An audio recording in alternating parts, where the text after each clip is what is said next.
Madhugiri K N ರಾಜಣ್ಣನವರನ್ನು ಸಂಪುಟದಿಂದ ವಜಾ ಮಾಡಿದ ಹಿನ್ನೆಲೆಯಲ್ಲಿ ತಾಲೂಕಿನ ಕಸಬಾ ಮರವೇಕೆರೆ ಗ್ರಾಮ ಪಂಚಾಯಿತಿ ವ್ಯಾಪ್ತಿಗೆ ಬರುವ ಬಂದ್ರೇಹಳ್ಳಿ ಗ್ರಾಮ ಪಂಚಾಯಿತಿ ಸದಸ್ಯ ಮಂಜುನಾಥ್ ತಮ್ಮ ಸದಸ್ಯತ್ವ ಸ್ಥಾನಕ್ಕೆ ಪಂಚಾಯಿತಿ ಅಧ್ಯಕ್ಷರಿಗೆ ರಾಜೀನಾಮೆ ಪತ್ರ ಸಲ್ಲಿಸಿದ್ದಾರೆ.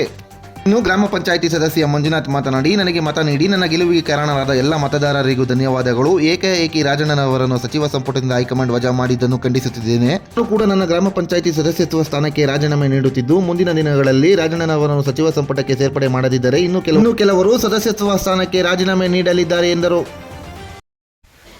ಈ ದಿನ ನಾನು ಬಂದ್ರೇಹಳ್ಳಿ ಗ್ರಾಮದ ಜನತೆಗೆ ಒಂದು ಕೃತಜ್ಞತೆ ಸಲ್ಲಿಸ ಹಾಗೆ ನನ್ನ ಯಾಕಂದರೆ ನಾನು ಅವರು ಓಟ್ ಹಾಕಿ ನಾನು ಗೆಲ್ಲಿಸಿದ್ರು, ಹಂಗಾಗಿ ನಾನು ಒಂದು ಕೃತಜ್ಞತೆ ಸಲ್ಲಿಸಿದ್ದೀನಿ ಇದು ನಾನು ಗೆಲ್ಲಿಸಿರೋದಕ್ಕೆ. ಮತ್ತು ಇದು ನಾನು ಇವತ್ತು ರಾಜೀನಾಮೆ ಬಂದ್ರೇಹಳ್ಳಿ ಗ್ರಾಮ ಪಂಚಾಯತಿ ಮೆಂಬರ್ ಆಗಿದೆ.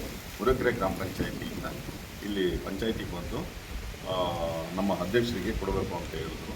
ನನಗೆ ಗೊತ್ತಿಲ್ಲ ಎ.ಸಿ ಕೊಡಬೇಕು ಅಂತ ಹೇಳಿದ್ರು, ಇಲ್ಲ ಅಧ್ಯಕ್ಷರಿಗೆ ಕೊಡಬೇಕು ಅಂತ ಹೇಳಿದ್ರು. ಹಂಗಾಗಿ ನಾನು ಈ ದಿನ ನನ್ನ ಮೆಂಬರ್ಶಿಪ್ಗೆ ಸದಸ್ಯತ್ವ ಸ್ಥಾನಕ್ಕೆ ರಾಜೀನಾಮೆ ಯಾಕಪ್ಪ ಕಾಂಗ್ರೆಸ್ ಗೌರ್ಮೆಂಟ್ ರಾಹುಲ್ ಗಾಂಧಿಯವರು ನಮ್ಮ ರಾಜಣ್ಣವ್ರನ್ನ ಏಕಾಏಕಿ ಏನು ಗೊತ್ತಿಲ್ಲದೇನೆ ಇದ್ರೂ ವಜಾ ಮಾಡಿದ್ದಾರೆ. ಅದಕ್ಕೆ ನೊಂದು ಅದು ಅವ್ರ ಶಕ್ತಿ ಏನು ಅನ್ನೋದು ಗೊತ್ತಿಲ್ಲ, ರಾಜಣ್ಣವ್ರ ಶಕ್ತಿ ಏನು ಅನ್ನೋದು ಗೊತ್ತಿಲ್ಲ. ಯಾಕಂದರೆ ಈಗ ರೀತಿಯೇ ಅವರು ಮೂಲತಃ ಇಂದಿರಾ ಗಾಂಧಿಯಿಂದನೂ ಕಾಂಗ್ರೆಸ್ ರಾಜಣ್ಣವರು.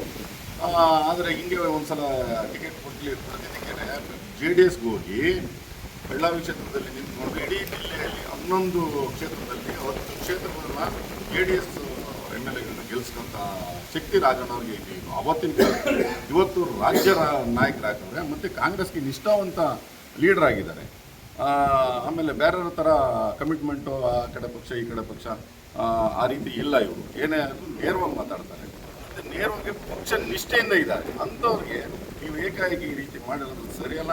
ನಾನು ಹೇಳಿದೆ ವಾರ ಆಯಿತು, ಏನಾದರೂ ನೀವು ಇದನ್ನು ವಾಪಸ್ ತಗೊಳ್ಳಿಲ್ಲ ಅಂದರೆ ನನ್ನ ಮೆಂಬರ್ಶಿಪ್ಗೆ ರಾಜೀನಾಮೆ ಕೊಡ್ತೀನಿ ಅಂತ ಹೇಳಿದೆ. ಆ ಮಾತಿನಂತೆ ನಾನು ಇವತ್ತು ನನ್ನ ಸ್ಥಾನಕ್ಕೆ ರಾಜೀನಾಮೆ ಕೊಡ್ತಿದ್ದೀನಿ. ದಯವಿಟ್ಟು ಇದು ನನ್ನ ಪ್ರಥಮ ಇಡೀ ನಮ್ಮ ಪಂಚಾಯತಿಯಿಂದ ನನ್ನಿಂದ ಸ್ಟಾರ್ಟ್ ಆಗುತ್ತೆ. ಆಮೇಲೆ ಕಾಂಗ್ರೆಸ್ ಇದು ಸದಸ್ಯತ್ವಕ್ಕೂ ನಾನು ರಾಜೀನಾಮೆ ಕೊಡ್ತೀನಿ. ಇಡೀ ತಾಲೂಕಿಂದ ಆಮೇಲೆ ಜಿಲ್ಲೆಯಿಂದ ಇದು ರಾಜ್ಯದಂತೆಲ್ಲ ಶುರು ಆಗುತ್ತೆ. ಇನ್ನು ಮುಂದಿನ ದಿನಗಳಲ್ಲಿ ಏನಾದರೂ ಎಚ್ಚರಿಕೆ ತಗೊಳ್ಳಿಲ್ಲ, ರಾಜಣ್ಣವ್ರಿಗೆ ನ್ಯಾಯ ಕೊಡಲಿಲ್ಲ ನೀವು ಅಂದರೆ ಮುಂದಿನ ದಿನಗಳಲ್ಲಿ ಕರ್ನಾಟಕ ರಾಜ್ಯದಲ್ಲಿ ಕಾಂಗ್ರೆಸ್ ಅನ್ನೋದು ಉಳಿಯೋದಿಲ್ಲ ಅಂತ ಹೇಳಿ ನ್ಯಾಯ ಕೊಡಬೇಕಾಗಿ ಅಂತ ಹೇಳಿ ಮತ್ತೊಂದು ಸಲ ನಾನು ಬೇಡಿಕೆ ಇಡ್ತೀನಿ. ಧನ್ಯವಾದಗಳು.